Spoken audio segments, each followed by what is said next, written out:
Oke, kita mulai.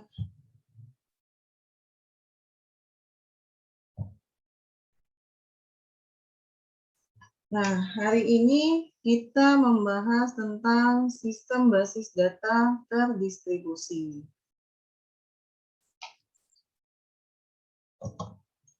Materi yang ada di sini adalah konsep basis data terdistribusi, jenisnya, arsitektur, keuntungannya, fungsi tambahannya, perbedaannya dari DDBMS dengan sentral, terus penyimpanan datanya.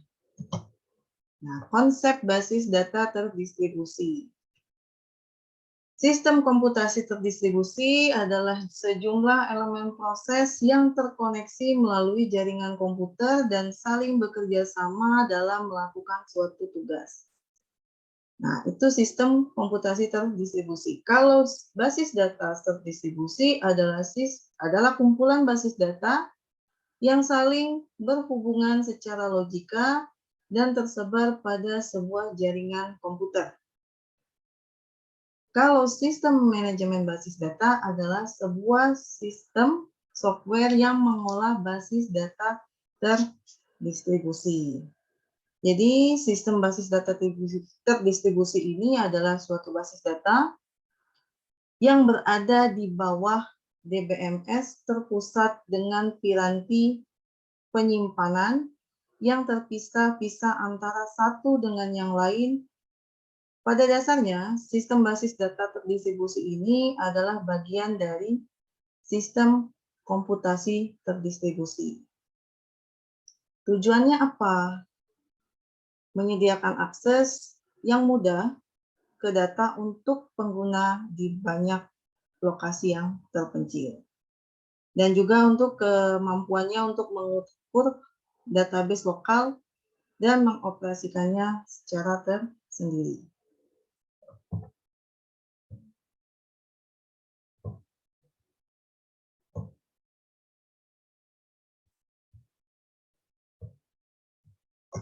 Next.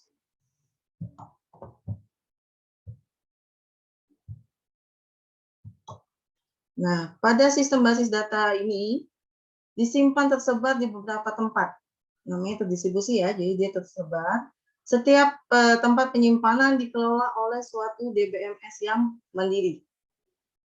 Agar tampilan view basis data ini transparan, maka harus memenuhi dua hal. Yang pertama adalah independensi data terdistribusi, yang kedua adalah atomisitas data terdistribusi. Kalau independensi ini, ya usernya nggak perlu tahu di mana data tersebut berada. Kalau atomi, dia pemakai dapat menulis transaksi yang mengakses dan mengubah data pada beberapa tempat. Nah, dengan independensi data ini, pengguna dapat melakukan query secara sederhana tanpa menyebutkan tempat data atau replika data atau fragmen data itu disimpan. Jadi dia nggak perlu tahu di mana data itu berada. Ini memenuhi prinsip independensi data fisik dan data logik atau data logik yang tidak tergantung pada data fisik. Nah, kemudian lebih jauh lagi, proses query ini juga harus sudah memperhitungkan biaya antara penyimpanan data fisik melalui komunikasi data dan disimpan sebagai data replika atau data lokal. Tadi yang independensi ya, lanjut ke atomik. Nah, pemakai dapat menulis transaksi yang mengakses dan mengubah data pada beberapa tempat. Transaksi ini, pengguna harus dapat melakukan transaksi tertulis, update, atau akses data terhadap data terdistribusi seolah-olah data ini disimpan secara lokal. Efeknya apa? Adalah perubahan secara persisten terhadap data remote dan data lokal jika transaksi telah komit, atau tidak terjadi perubahan sama sekali jika data tersebut gagal. Ya. Walaupun secara umum kedua data tersebut harus dipenuhi, namun pada situasi jika terjadi traffic data yang padat dan terjadi kelambatan transmisi, maka diperlukan mekanisme secara khusus untuk menangani yang berkaitan dengan overhead. administrasi, dan performansi database management system. Nah, dalam ini sistem data yang basis data yang terdistribusi ini ada jenisnya. Yang pertama dia homogen, yang kedua dia heterogen. Dari namanya aja kita udah bisa tahu ya perbedaannya. Kalau yang homogen, semua site itu menggunakan produk DBMS yang sama. Nah, sistem homogen ini lebih mudah dirancang dan diatur. Jika DBMS yang ditangani datang, untuk semua server sejenis, maka sistem basis data tersebut disebut dengan sistem basis data yang terdistribusi homogen. Jadi dia sejenis ya. Sebaliknya, jika database management system yang menangani data tersebut beragam, maka disebut database yang terdistribusi secara heterogen atau disebut juga sistem multi basis data. Itu perbedaan antara homogen dengan heterogen. Kalau homogen dia sejenis, kalau heterogen dia beragam. Nah, sistem basis data terdistribusi homogen. Nah, dalam sistem ini, semua pihak atau lokasi memiliki perangkat lunak yang sama, identik ya. Mereka mengenali satu sama lain dan setuju untuk bekerja sama dalam mengelola permintaan pengguna. Setiap situs menyerahkan bagian dari otonomi dalam hak-hak untuk mengubah skema atau perangkat lunak pengguna sebagai sistem tunggal karena dia sama atau identik. Nah, ini contohnya ya yang homogen.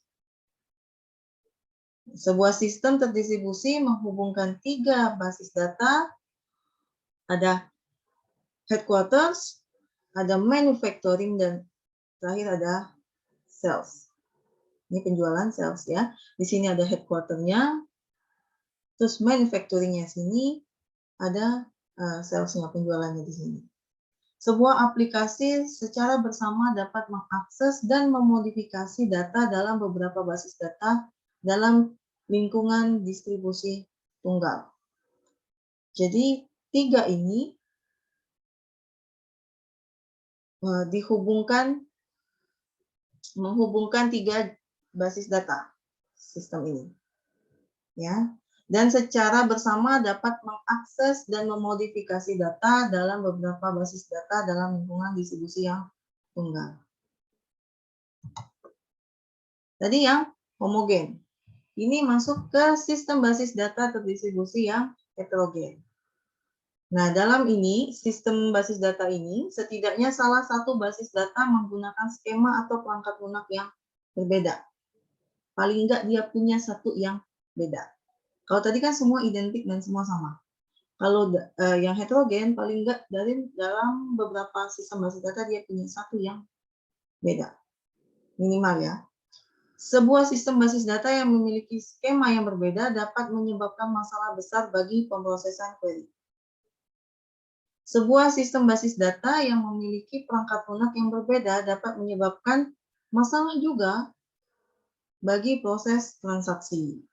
Setiap pihak mungkin tidak mengenal satu sama lain dan mungkin hanya memberikan fasilitas terbatas untuk bekerja sama dalam proses transaksi.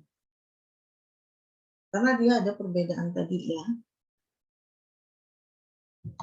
Nah, kunci keberhasilannya adalah standarisasi protokol gateway-nya.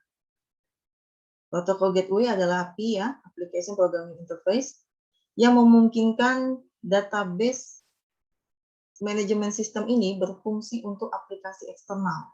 Nah, contohnya ada di ODBC dan JDBC. Aksesnya melalui protokol gateway, jadi mungkin saja karena perbedaan format data dan perbedaan antar server itu bisa dijembatani melalui protokol gateway tadi, ya, menjembatani. Nah, kita masuk ke arsitektur basis data terdistribusi. Terdapat 3 alternatif ya untuk membedakan fungsi dalam database management system, yaitu yang pertama adalah client server, kolaborasi server, dan middleware.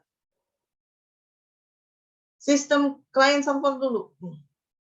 Nah, dia memiliki satu atau banyak proses client dan satu atau banyak proses pada server.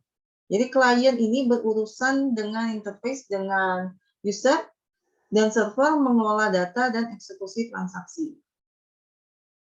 Selanjutnya, arsitektur ini nih cukup populer karena relatif simple untuk diimplementasikan karena ada pemisah fungsi yang jelas antara server tersentralisasi.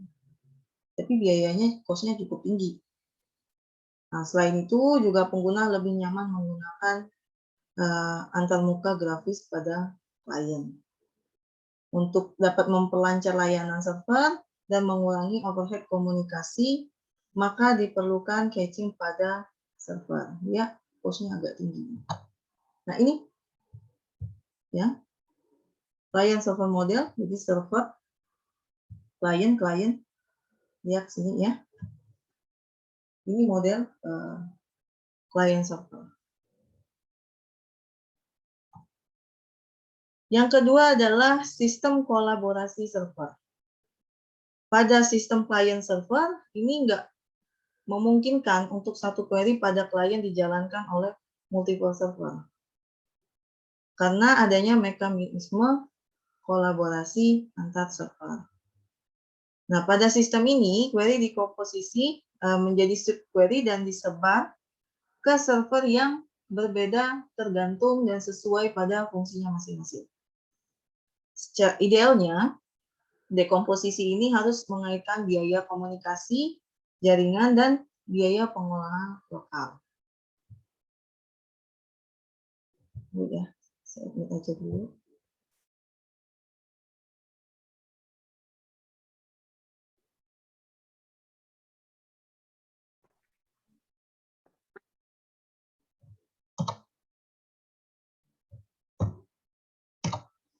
Ini contohnya, bisa dilihat.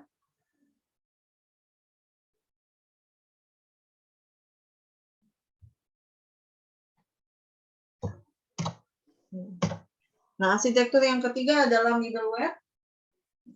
Arsitektur ini dirancang untuk memungkinkan suatu query dijalankan pada multiple service dengan server-server basis data tidak mengelola eksekusi pada multi tempat.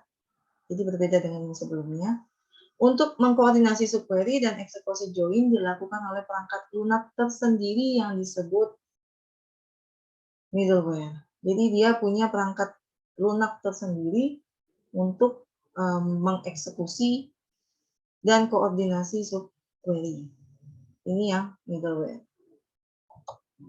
Ini contohnya. Jadi dia punya aplikasi tersendiri di sini untuk eksekusi ya dan koordinasinya.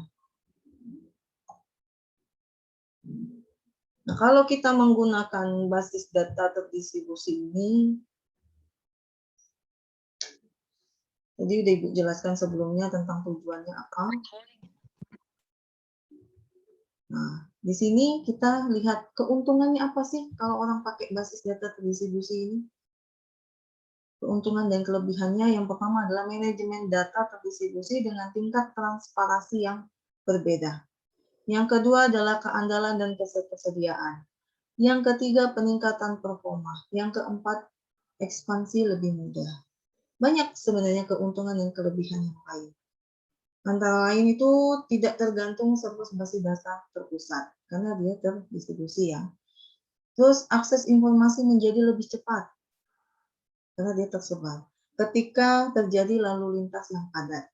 Jadi kita bisa mengakses informasi secara cepat ketika terjadi lalu lintas yang padat. Informasi dan data yang sifatnya lokal akan lebih mudah untuk diakses. Selanjutnya, server atau data terpusat dapat bekerja lebih efisien. Ini keuntungan yang kita bisa dapat dari basis data yang terdistribusi. Ulangi lagi ya, antara lain itu tidak tergantung pada server basis data terpusat, karena dia udah tersebar. Yang kedua, kita bisa mengakses informasi itu lebih cepat jika traffic itu padat. Terus informasi dan data sifatnya lokal akan lebih mudah diakses. Selanjutnya server atau data terpusat dapat bekerja secara lebih efisien. Ini keuntungan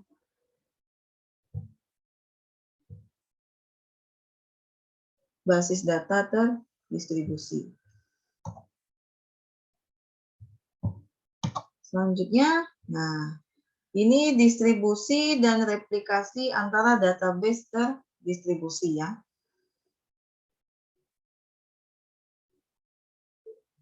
Jadi dia ini database-nya yang pusat, dia terdistribusi ke masing-masing. Ini headquarters-nya di sini.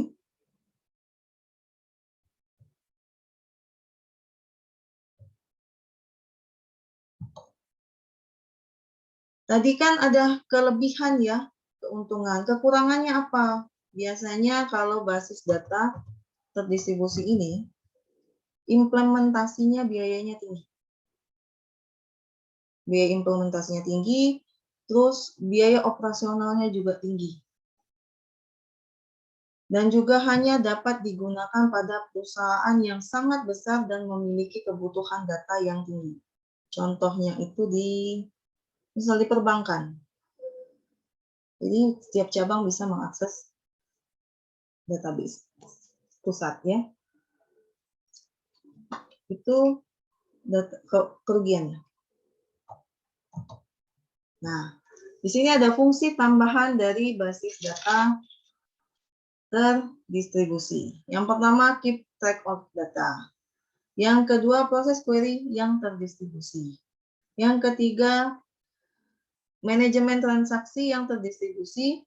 Yang keempat, manajemen replikasi data. Yang selanjutnya, pemulihan basis data terdistribusi. Yang selanjutnya ada security-nya. Yang terakhir ada manajemen direktori terdistribusi. Nah, apa sih bedaannya dengan database terdistribusi dengan sistem sentral? Ada banyak komputer yang disebut site atau node. Terus site-site ini terhubung oleh jaringan komunikasi untuk mengirim data dan perintah-perintah di antara site tersebut. Nah, penyimpanan data pada database terdistribusi ini pada database manajemen sistem terdistribusi, relasi disimpan pada beberapa tempat yang berbeda. Dia tersebar ya, jadi ada beberapa tempat yang berbeda. Akses ke relasi secara remote menimbulkan biaya kirim pesan. Oleh karena itu, untuk mengurangi biaya satu relasi di partisi atau dibuat fragment atau replika yang diassign tersebar pada beberapa site sedemikian rupa sehingga penyimpanan dilakukan berdasarkan frekuensi penggunaan lokal agar biaya overhead komunikasi berkurang.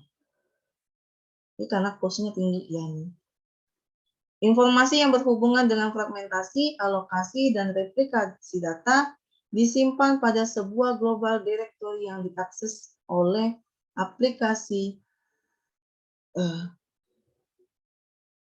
database terdistribusi. Nah, fragmentasi. Masuk kita ke fragmentasi. Fragmentasi ini apa? Fragmentasi ini adalah sebuah proses pembagian database di mana database dipecah-pecah berdasarkan kolom dan baris yang kemudian disimpan di dalam site komputer yang berbeda-beda dalam suatu jaringan data. Fungsinya apa? Kita melakukan fragmentasi ini. Yang pertama itu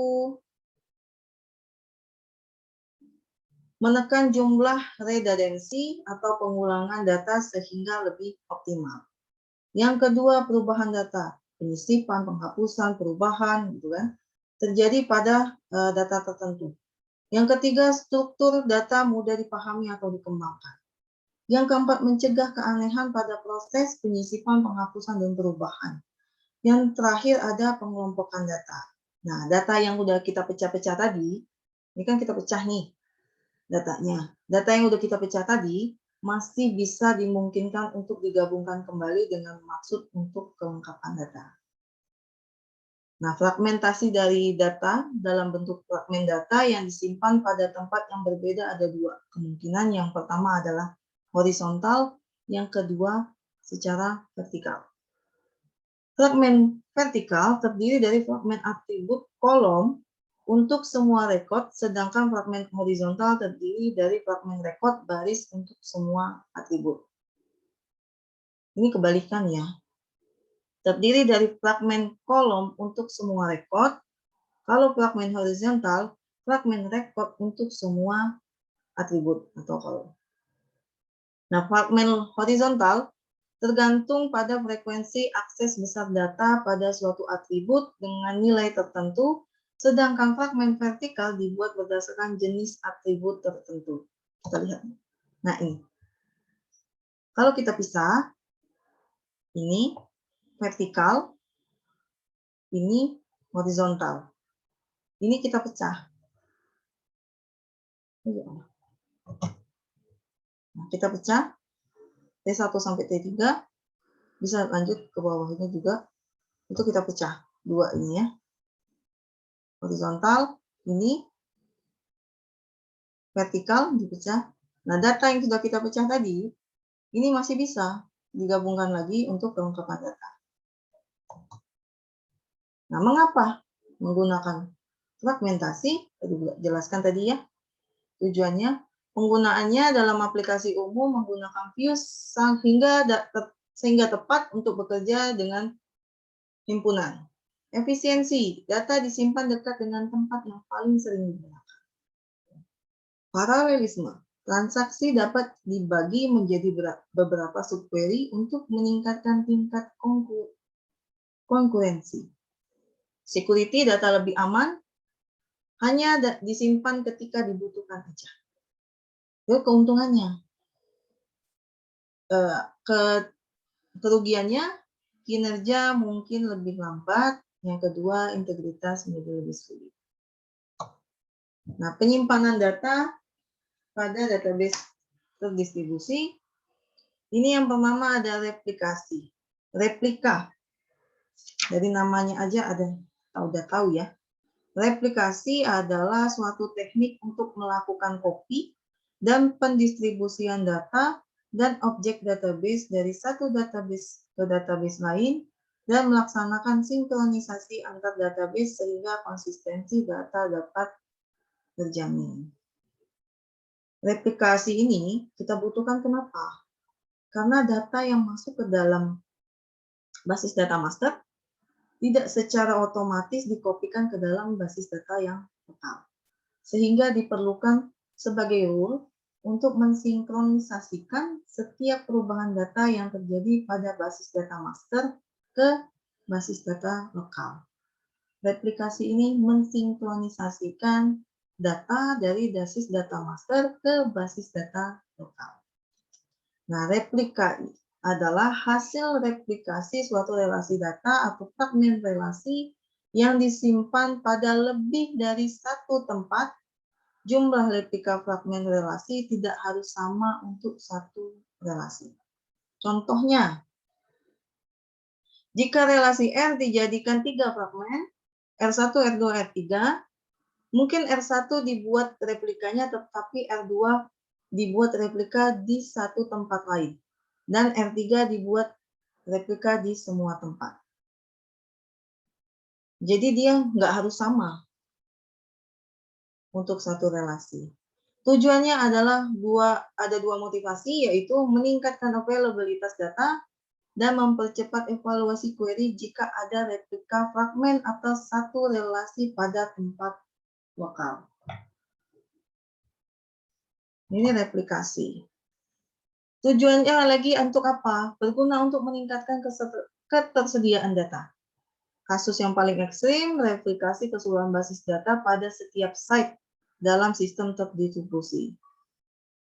Full jadi dia ya, direplikasi secara full. Keuntungannya, sistem terus beroperasi selama paling tidak satu site tetap berjalan. Yang kelemahannya dari yang full replicated distributed database ini, kelemahannya operasi update menjadi lambat karena dia terus beroperasi. Kasus yang paling ekstrim lainnya tadi yang full ya. Terus yang kedua ada kasus yang paling ekstrim selanjutnya adalah tidak ada replikasi. Nah, kasus khusus replikasi partisial untuk pekerja yang mobile seperti sales gitu kan, financial planner, claim gitu kan. Biasa mereka tuh bawa database mereka itu pakai laptop, PDA untuk melakukan sinkronisasi secara periodik dengan sistem server basis data. Jadi dia mobile di mana aja. Masing-masing fragmen atau salinan dari sebuah fragmen harus di-assign ke site tertentu dalam sistem terdistribusi. Proses ini disebut distribusi data atau alokasi data. Jadi dia bisa di mana aja kalau mobile. Nah, ini contohnya.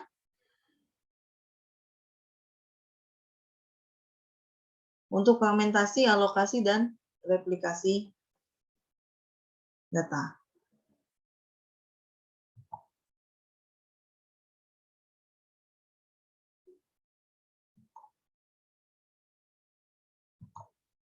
Ini ya, contohnya. Selanjutnya kita masuk ya, yang terakhir ada transaksi terdistribusi. Nah, pada sistem terdistribusi, transaksi dilakukan pada suatu tempat tetapi dapat diakses data di tempat yang lain. Jadi dia tersebar gitu kan. Jadi bisa diakses. Contohnya tadi kayak perbankan kan. Misal data pusat bisa diakses ke yang cabang. Database pusat bisa diakses dari kantor cabang. Setiap transaksi dipecah menjadi beberapa subtransaksi yang dijalankan secara tersebar melalui manajer transaksi pada setiap tempat subtransaksi dijalankan untuk dikoordinasikan. Selanjutnya, untuk kasus kontrol proses yang terjadi secara bersamaan konkuren ya, maka ada mekanisme penguncian objek. Nah, ini digunakan yang ada di tempat lain. Juga bagaimana cara mendeteksi jika ada deadlock. Kontrol konkurensi terdistribusi. Nah, pengelolaan penguncian objek yang terdistribusi dapat dilakukan dengan beberapa cara. Yang pertama, secara terpusat, sentralisasi, replika primer, dan terdistribusi penuh. Nah, kalau yang terpusat, penanganan penguncian dilakukan dari satu tempat, pusat ya, sentralisasi. Kalau yang replika primer, penanganan penguncian dilakukan pada tempat replika primer berada. Jadi nggak di pusat ya, di mana replika primernya berada, di situ dia bisa melakukan penanganan penguncian. Dan yang terakhir, pada cara terdistribusi penuh, maka penanganan penguncian dilakukan pada tempat replika yang akan dikunci. Nah, di mana dia yang mau dikunci, di situ dia dilakukan. Kalau dia sentralisasi dari pusat aja, dari pusat ya penguncian. Kalau replika yang primer, dia dilakukan di mana replika primer itu berada. Kalau yang terdistribusi penuh, dia di mana tempat replika dia bisa mengunci. Nah, yang ketiga ini yang populer yang banyak digunakan. Oke.